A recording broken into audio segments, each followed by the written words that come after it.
Gajanan developers Pune यांच्याकडून आता पंढरपुरात इस्मावी कलश मंगल कार्यालय येथे साकारला जातो आहे भव्य गजानन टॉवर 10 मजली ट्विन बिल्डिंगचा प्रकल्प मजबूत आरसीसी फ्रेम रचना पायांसाठी वायू प्रतिबंधक उपाययोजना आयएस मानकानुसार भूकंप प्रतिरोधक आरसीसी रचना असलेल्या गजानन टॉवर मध्ये उपलब्ध आहेत अत्याधुनिक सुविधांनी युक्त 1022 स्क्वेअर फुटाचे 2 बीएचके फ्लॅट्स सुशोभित प्रवेश कक्ष सामायिक क्षेत्रासाठी अत्याधुनिक सुरक्षा यंत्रणा लिफ्ट आणि सामायिक क्षेत्रांसाठी वीज बॅकअपची सुविधा स्वतंत्र अग्निशमन यंत्रणा 2 मजली पुरेशी पार्किंग व्यवस्था प्रत्येक कार पार्किंगच्या ठिकाणी स्वतंत्र ईव्ही चार्जिंगची सोय सोलर वॉटर यंत्रणा प्रत्येक सदनिकेसाठी इन्व्हर्टरची सोय इस्मावी कलश मंगल कार्यालय शेजारी साकारल्या जात असणाऱ्या गजानन टॉवर मध्ये आजच आपल्या हक्काचा आणि आधुनिक सुविधांनी परिपूर्ण अलिशान फ्रीसाठी संपर्क क्रमांक 76 राज्यात 6 ऑगस्ट रोजीही पाऊस कायम राहण्याचा अंदाज भारतीय हवामान विभागाने व्यक्त केलाय। कोकण घाटमाथा आणि पश्चिम महाराष्ट्रातील काही भागात मुसळधार ते अतिमुसळधार पावसाची शक्यता असून उत्तर महाराष्ट्र, मराठवाडा आणि मध्य महाराष्ट्रात हलका ते मध्यम पाऊस व मेघगर्जनेसह सरी पडू शकतात। तर विदर्भातील बहुतांश जिल्ह्यांसाठी कोणताही विशेष इशारा देण्यात आलेला नाही। कोकणात रायगड जिल्ह्यात काही ठिकाणी मुसळधार ते अतिमुसळधार पावसाची शक्यता असल्याने ऑरेंज अलर्ट जारी करण्यात आला। ठाणे आणि रत्नागिरी जिल्ह्यात काही ठिकाणी मुसळधार पावसाचा अंदाज आहे, त्या ठिकाणी येलो अलर्ट जारी करण्यात आलाय। पालघर, मुंबई आणि सिंधुदुर्गमध्ये मध्यम स्वरूपाचा पाऊस पडण्याची शक्यता आहे।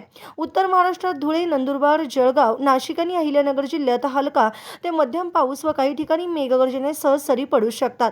नाशिक घाट परिसरात काही ठिकाणी मुसळधार पावसाची शक्यता वर्तवण्यात आली आहे, त्या ठिकाणी पावसाचा येलो अलर्ट जारी करण्यात आलाय। पश्चिम महाराष्ट्रात पुणे, सातारा, कोल्हापूर, सांगली आणि सोलापूर जिल्ह्यात हलका ते मध्यम पाऊस पडण्याचा अंदाज आहे। पुणे, सातारा आणि कोल्हापूरच्या घाटमाथ्यावर काही ठिकाणी मुसळधार ते अतिमुसळधार पावसाची शक्यता असल्याने नागरिकांनी सतर्क राहण्याचे आवाहन करण्यात आले। पुणे आणि सातारा घाटमाथा परिसरात ऑरेंज अलर्ट जारी करण्यात आलाय, तसेच कोल्हापूर घाटमाथा परिसरात येलो अलर्ट जारी करण्यात आला आहे। मराठवाड्यात छत्रपती संभाजीनगर, जालना, परभणी, बीड, हिंगोली, नांदेड, लातूर आणि धाराशिव जिल्ह्यात हलका ते मध्यम पाऊस पडण्याची शक्यता असून काही भागात विजांच्या कडकडाटासह 30 ते 40 किलोमीटर प्रति तास वेगाने वारे वाहू शकतात।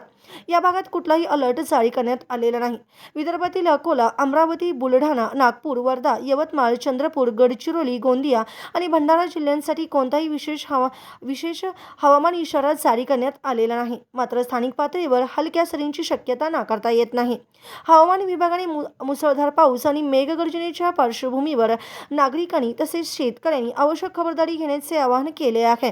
पुढील काही दिवस राज्यातील तुरळक भागात पावसाची शक्यता कायम राहण्याचा अंदाज व्यक्त करण्यात आला। ताज्या घडामोडी पाहण्यासाठी आमच्या YouTube चॅनलवरील PVR म्हणजेच पंढरी वार्ता या न्यूजला सबस्क्राइब करा आणि शेजारील बेल आयकॉनवर क्लिक करा।